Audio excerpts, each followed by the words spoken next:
बिस्मिल्लाहिर्रहमानिर्रहीम। अस्सलाम वालेकुम नाज़रीन। बालों को घना, लंबा, चमकदार बनाने का घरेलू ज़बरदस्त इलाज। नाज़रीन, ख़वातीन की शख्सियत का अहम तरीन हिस्सा लंबे और घने बाल हैं। अगर बालों की चमक मानद पड़ जाए तो असर नुमाया नज़र आता है और रूखे खुरदरे बाल बनी बनाई शख्सियत को भी ख़राब कर देते हैं। घरेलू नुस्खों के ज़रिए आप अपने बाल लंबे और खूबसूरत बना सकती हैं। नाज़रीन, अगर आपके बाल बारीक हैं तो गीले बालों को ड्राई ना करें। शैम्पू के बाद उनको खुद ही सूखने दें।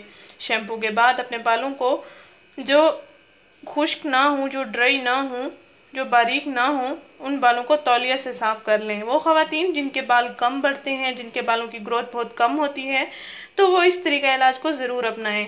इंशाल्लाह आपको बेहतरीन अच्छे खासे रिजल्ट्स मिलेंगे। मैं खुद भी ये तरीका इस्तेमाल करती हूँ, मुझे बहुत अच्छा रिजल्ट मिला है। बालों का हुस्न ख़वातीन की खूबसूरती में अहम किरदार अदा करता है। इसके साथ बालों की मुनासिब देखभाल भी मुश्किल मरला है। गिरते हुए बाल परेशानी का बायस बनते हैं। नाज़रीन, अगर आपके बाल खुश्क हैं, खुरदरे हैं, तो आप हेयर ड्रायर और स्ट्रेटनर का बिल्कुल इस्तेमाल ना करें। और अगर चिकने बाल हैं तो उनको शैम्पू के बाद सूखने दें अच्छी तरह से। पतले फीके दो मोहे खुश्क खुरदरे बाल, इनकी वक्त के साथ साथ या हर महीने कटिंग या ट्रिमिंग करवाती रहा करें। इससे बालों की ग्रोथ अच्छी होती है। नाज़रीन, ये जो इलाज हम आपको बताने जा रहे हैं इसको आप ज़रूर आजमाएं।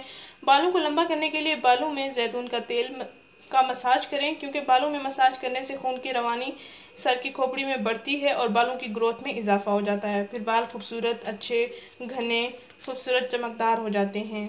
नाज़रीन, आपने तरीका इलाज ये है, इसके मुताबिक आपने इसको इस्तेमाल करना है। नाज़रीन, मीठा सोडा लेना है या बेकिंग पाउडर, ये एक चीज़ है, ये एक ही चीज़ है। आपको अगर पैकिंग में लेना चाहें या खुला लेना चाहें आपकी मर्ज़ी है। पैकिंग में लेना चाहें तो बाज़ार से आपको सुपर स्टोर, जनरल स्टोर से आसानी से ये मिल जाएगा। नाज़रीन, आपने करना ये है कि आधा कप बेकिंग पाउडर या मीठा सोडा लेना है और 2 गिलास पानी लेना है। 2 गिलास पानी में ये आधा कप बेकिंग पाउडर मिक्स कर लेना है। इनका अच्छा सा पानी का ऐसे लिक्विड टाइप पेस्ट बन जाएगा। फिर इस पेस्ट को या इस लिक्विड को आपने अपने बालों में लगाना है, अच्छी तरह से लगाना है और लगाने के बाद खुश्क होने देना है। नाज़रीन, ये तरीका अमल आपने नहाने से 1 घंटा पहले करना है। जब ये खुश्क हो जाए तो फिर आपने नहा लेना है। अगर शैम्पू का इस्तेमाल करना चाहें भी कर लें, ना करना चाहें भी आपके बाल ठीक होंगे इंशाल्लाह। नाज़रीन, आप ये तरीका इस्तेमाल हफ्ते में 2 दिन या 3 दिन ज़रूर इस्तेमाल करें। इंशाल्लाह आपको बहुत अच्छा रिजल्ट मिलेगा। आपके बाल लंबे, घने, खूबसूरत, दिलकश हो जाएंगे। मैं भी ये तरीका इस्तेमाल करती हूँ। नाज़रीन, हमारा चैनल ज़रूर सब्सक्राइब करें, हमारे इस वीडियो को ज़रूर शेयर करें। शुक्रिया। अल्लाह हाफिज़।